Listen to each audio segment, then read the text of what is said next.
আসসালামু আলাইকুম। Welcome to Munshi agro.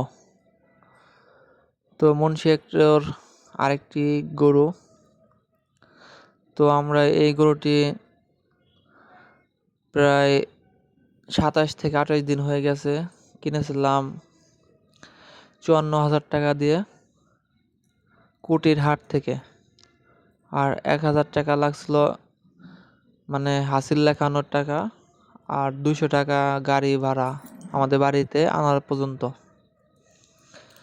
তো আমরা এই গরুটি মোটামুটি সবগুলা গরুই বড় গরু, আর 2টা গরু কিনেছিলাম ছোট গরু, মানে দেখার জন্য যে 3 মাসের প্রজেক্টে ছোট গরু দিয়ে লাভ হয় কি না। তো আমরা এই গরুটি মোটামুটি ভালোই গ্রোথ হচ্ছে মনে হচ্ছে, কিন্তু বড় গরু পালন করে লাভ, ছোট গরু পালন করার তেমন লাভ নাই, কারণ ছোট গরু অনেক টাইম লাগে। তো আমরা সামনে চিন্তা করছি বড় গরু পালবো, পাশাপাশি ছোট গরু পালবো।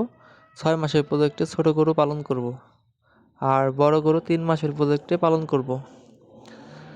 তো আমাদের 5-6টি গরু, এর জন্য নিয়মিত ভিডিও দেই না, কারণ অনেকজন বলে যে 5-6টি গরু দিয়ে আপনারা ভিডিও করেন। তো এর জন্য আমরা ভিডিও তেমন করি না, কিন্তু ইনশাআল্লাহ আমাদের কোরবানি ঈদের পরে থেকে প্রায় 15-20টা গরুর চিন্তা ভাবনা আছে।